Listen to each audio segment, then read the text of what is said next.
ரீசெண்டா இந்த ஒரு ப்ராப்ளத்தை நம்ம வந்து ஃபேஸ் பண்ணிருப்போம். Mobile network has no internet access, private DNS server cannot be accessed அப்படின்னு. சோ இந்த ஒரு ப்ராப்ளம் நீங்க வந்து ஃபேஸ் பண்ணியிருந்தீங்க அப்படின்னா அதை நம்ம எப்படி சால்வ் பண்ணலாம் அப்படிங்கறதா இந்த ஒரு வீடியோ. இது உங்களுக்கு 100% ஒர்க் ஆகும்.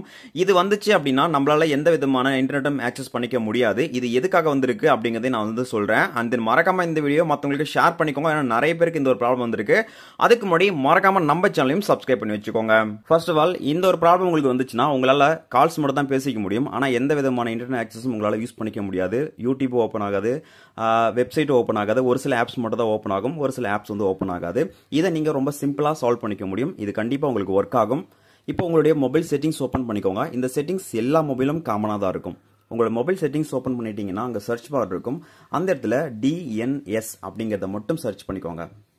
சர்ச் பண்ணீங்க அப்படின்னா நமக்கு நிறைய ரிசல்ட் இருக்கும். அதுல பிரைவேட் டிஎன்எஸ் அப்படிங்கிற ஒரு செட்டிங்ஸ் கண்டிப்பா இருக்கும். அது எங்க இருக்கு அப்படிங்கறத பார்த்து அதை கிளிக் பண்ணிக்கோங்க.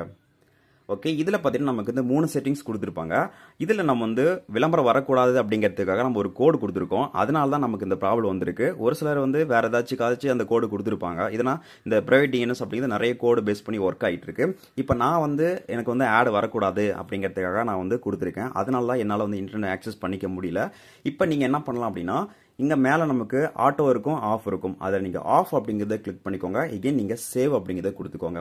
எகைன் இன்னொரு டைம் கூட நீங்க செக் பண்ணிக்கோங்க, ரீசெக் பண்ணிக்கோங்க. சேம் அதே பிரைவேட் டிஎன்எஸ்குள்ள போயிட்டு நீங்க ஆட்டோ ஆஃப்ல இருக்குதா இதுல இருக்குன்னு செக் பண்ணிக்கோங்க. இப்போ ஆஃப்ல தான் இருக்கு.